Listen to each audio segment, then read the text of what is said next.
Selamat datang di tutorial pelaporan pajak dengan formulir 1770S melalui e-filing. Tutorial ini berlaku untuk Anda yang merupakan karyawan berpenghasilan di atas 60 juta per tahun. Hal yang pertama kali Anda harus siapkan adalah bukti potong yang Anda peroleh dari perusahaan tempat Anda bekerja. Anda dapat menggunakan perangkat baik laptop, tab, atau smartphone yang terkoneksi dengan internet.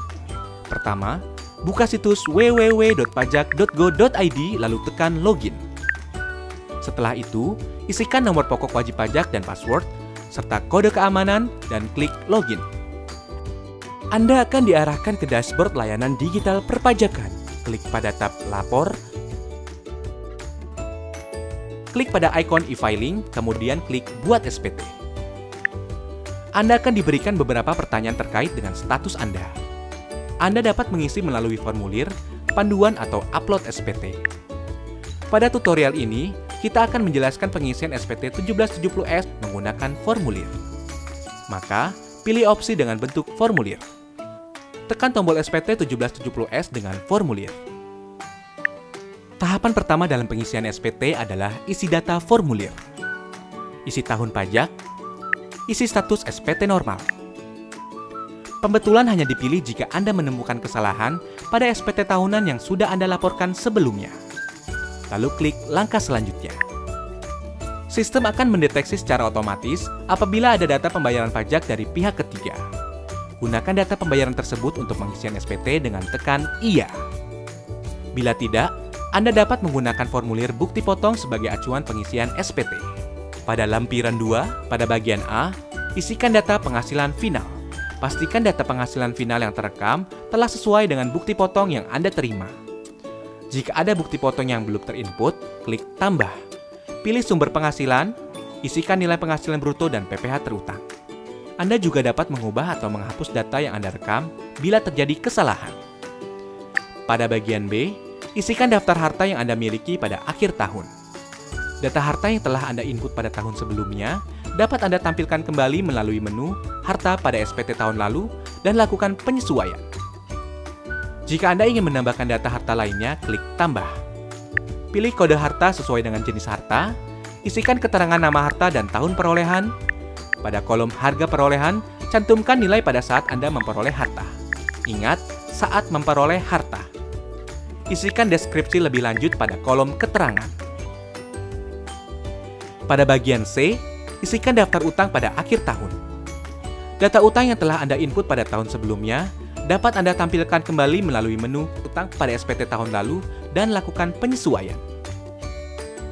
Jika Anda ingin menambahkan data utang lainnya, klik Tambah. Pilih kode utang sesuai dengan jenis utang, nama pemberi pinjaman, alamat pemberi pinjaman, tahun pinjaman, dan jumlah utang yang tersisa pada akhir tahun. Klik Lanjut.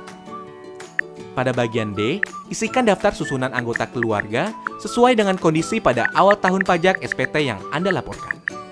Klik langkah berikutnya. Pada lampiran 1, bagian A, isikan penghasilan bersih yang diperoleh dari dalam negeri yang bukan final antara lain bunga, royalti, sewa, penghargaan dan hadiah, keuntungan dari penjualan atau pengalihan harta, penghasilan lainnya. Pada bagian B, isikan penghasilan yang tidak termasuk objek pajak sesuai dengan pasal 4 ayat 3 Undang-Undang Pajak Penghasilan.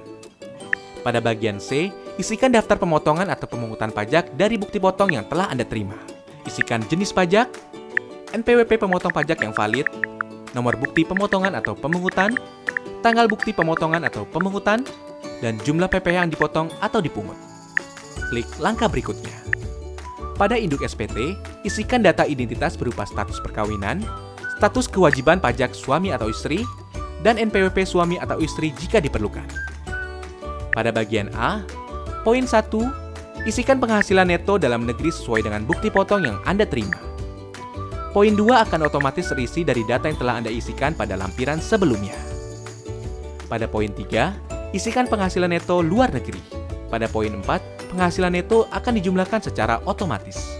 Pada poin 5, isikan jumlah zakat yang Anda bayarkan kepada lembaga zakat yang telah disahkan oleh pemerintah. Poin 6 akan terisi otomatis.